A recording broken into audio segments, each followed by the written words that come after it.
जिल्ह्यातल्या टॉप 9 बातम्यांचा आढावा घेऊया। कोल्हापुरात घरगुती गॅसचा स्फोट, अपघातामध्ये आतापर्यंत तिघांचा मृत्यू, स्फोटामध्ये जखमी झालेल्या 5 वर्षाच्या प्रज्वलचा उपचारादरम्यान मृत्यू। जळगाव जिल्हा परिषदेच्या सफाई निविदेमध्ये घोळ झाल्याचा आरोप, स्वाभिमानी शेतकरी संघटनेचे जिल्हाध्यक्ष विवेक सोनवणे यांचा प्रशासनाला इशारा, पारदर्शक निविदेनुसार काम करण्याची मागणी।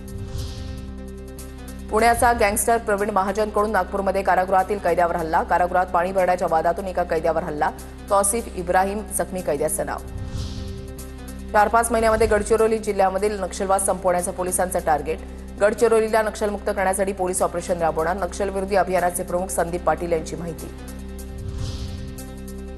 सांगली विटा कवठे महांकाळ महामार्ग बाधित, शेतकरी आक्रमक, शेतकऱ्यांची जिल्हाधिकारी कार्यालयावर धडक, नुकसान भरपाई मिळावी, बाधित शेतकऱ्यांची मागणी। अमरावती जिल्ह्यामधील 56 पाणी प्रकल्पामध्ये 85% जलसाठा, गेल्या काही दिवसात संततधार पाऊस झाल्याने धरण क्षेत्रामधील जलसाठा वाढला, सर्वात मोठ्या अप्पर वर्धा धरणामध्ये 96.75% जलसाठा। सोलापूर अक्कलकोटमध्ये शिरसी गावामध्ये मध्यरात्रीपासून अतिमुसळधार पाऊस, ओढ्याचं पाणी रस्त्यावर आल्याने मार्गावरची वाहतूक ठप्प। भुसावळच्या हतनूर धरणाचे 4 दरवाजे पूर्णपणे उघडले, धरणातून 30,000 क्युसेक पाण्याचा तापी नदीपात्रामध्ये विसर्ग, नदीकाठच्या गावांना सतर्कतेचा इशारा।